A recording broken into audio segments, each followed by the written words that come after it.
Bonjour à tous et bienvenue, ravi de vous retrouver pour un nouveau rendez-vous dédié à l'actu algérienne, toujours sans filtre et toujours avec cette fierté qu'on porte tous au fond du cœur. Alors aujourd'hui, accrochez-vous parce qu'on a trois gros dossiers stratégiques à décortiquer ensemble.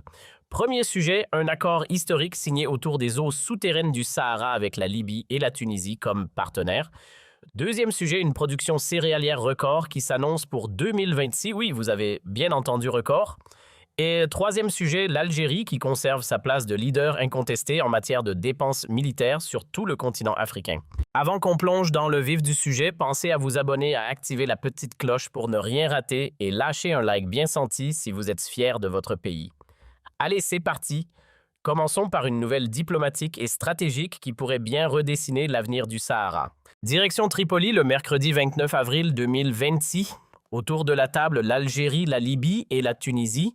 À l'ordre du jour, un sujet brûlant au sens propre, comment figurer l'exploitation des eaux souterraines du système aquifère du Sahara septentrional, qu'on appelle plus simplement le SAS.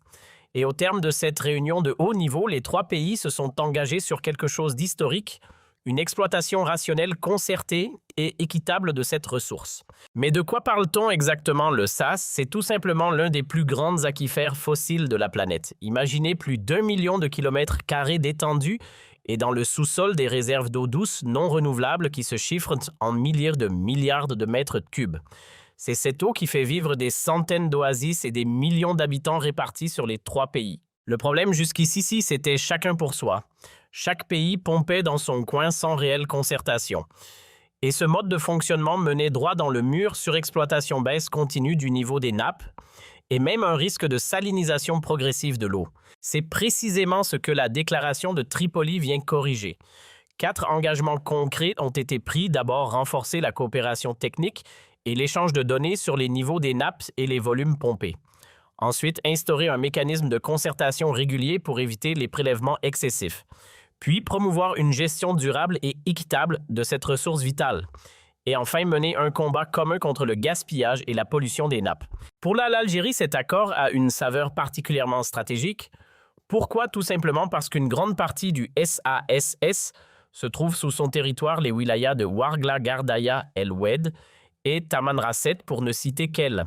Ces eaux ne sont pas un luxe, elles sont absolument indispensables au développement agricole du Sud, à l'approvisionnement en eau potable des oasis et aux grands projets d'irrigation. Et il faut le souligner, c'est la toute première fois que les trois pays adoptent une position commune aussi nette sur cette ressource non renouvelable. Un pas important, vraiment important, vers une gestion régionale enfin responsable. Et voilà la deuxième nouvelle, mes amis. Et croyez-moi, celle-ci pèse lourd, très lourd dans la balance de la souveraineté alimentaire algérienne. Accrochez-vous bien, la campagne 2025 à 2026 s'annonce tout simplement historique. Les chiffres, ils donnent le vertige. D'après les dernières estimations communiquées par le ministère de l'Agriculture et du Développement rural, on parle ici d'une production de blé dur qui pourrait franchir la barre symbolique des 8,3 millions de tonnes. Un seuil, écoutez-moi bien, jamais atteint dans toute l'histoire moderne du pays. Et ce n'est pas tout l'orge et l'avoine emboîtent le pas avec des rendements eux aussi exceptionnels. Alors, comment expliquer un tel exploit? Plusieurs facteurs entrent en jeu et je vais vous les détailler un par un. D'abord, la météo a joué le jeu. Des pluies abondantes et surtout bien réparties sont tombées tout au long de l'automne et de l'hiver. Les hauts plateaux et l'ouest du pays ont particulièrement été gâtés, je pense aux régions de Sétif, Tiaret, Saïda, Mascara et Relizane. Ensuite, il y a eu un recours massif aux semences certifiées issues de nouvelles variétés bien plus résistantes face à la sécheresse et aux maladies. Troisième facteur, et pas des moindres, l'irrigation complémentaire par pivot et goutte à goutte, qui s'étend désormais sur plus de 400 000 hectares de terres céréalières. Enfin, n'oublions pas le travail de fond mené par l'Institut technique des grandes cultures, l'ITGC, qui a multiplié les programmes d'accompagnement auprès des agriculteurs. Et concrètement, qu'est-ce que ça change? Eh bien, cette production record va permettre à l'Algérie de couvrir plus de 70% de ses besoins en blé dur. Autrement dit, une réduction massive des importations. Petit rappel pour mesurer le chemin parcouru, il y a seulement 5 ans, le pays importait encore plus de 60% de sa consommation de blé. C'est donc un pas concret et je dirais même décisif vers plusieurs objectifs: l'autosuffisance alimentaire, la stabilisation du prix du pain et de ses produits dérivés, et surtout une sécurité alimentaire nationale renforcée face aux chocs mondiaux, qu'il s'agisse de la guerre en Ukraine ou des épisodes de sécheresse. Le ministre de l'Agriculture l'a d'ailleurs affirmé, tout cet effort s'inscrit pleinement dans la stratégie nationale qui vise l'autosuffisance sur les produits stratégiques à l'horizon 2028 à 2030. Et maintenant, mes amis, on attaque un sujet brûlant, un sujet qui touche directement à la souveraineté et à la puissance d'un État, la défense. Accrochez-vous parce que les chiffres qu'on va voir ensemble sont tout simplement vertigineux. Le CIPRI, vous savez, ce fameux Institut international de recherche sur la paix basé à Stockholm, vient de publier son rapport annuel. Et devinez quoi, l'Algérie explose littéralement le classement africain. On parle de 25,4 milliards de dollars injectés dans le budget militaire pour l'année 2025. 25,4 milliards. Prenez une seconde pour réaliser. Ce qui est encore plus frappant, c'est l'écart abyssal avec ses voisins. Pour bien que vous visualisiez la chose, regardez le podium Algérie. 25,4 milliards de dollars en hausse de plus 11% par rapport à 2024. Maroc, 6,3 milliards de dollars, soit une progression de plus 6,6%. Égypte, environ 5 milliards de dollars. Autrement dit, l'Algérie dépense à elle seule presque 4 fois plus que le Maroc, son rival historique. Le fossé n'est plus un fossé, c'est carrément un canyon. Et la tendance, elle n'est pas près de s'inverser, croyez-moi. Mais alors, pourquoi un tel budget? Pourquoi de telles sommes englouties dans la défense? La réponse tient en un mot: modernisation.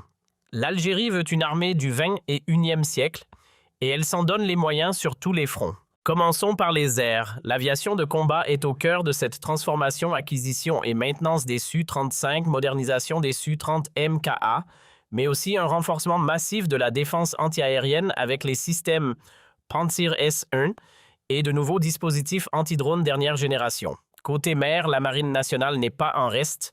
Corvette de type 056, modernisation de la flotte de sous-marins Kilo. L'Algérie veut peser sur la Méditerranée. Et sur terre, chars T-90 artillerie lourde, drones de combat, renforcement des capacités dans le Sahel, surveillance accrue des frontières immenses du pays. Rien n'est laissé au hasard. Tout cela représente une part significative du budget national. Mais, et c'est là toute la subtilité, l'Algérie maintient sa fameuse politique de non-alignement. Pas question de dépendre d'un seul fournisseur. Russie, Chine, Turquie, Serbie, Alger diversifie, Alger négocie, Alger garde ses cartes en main. Cette position de leader africain en matière de dépenses militaires, elle n'est pas le fruit du hasard.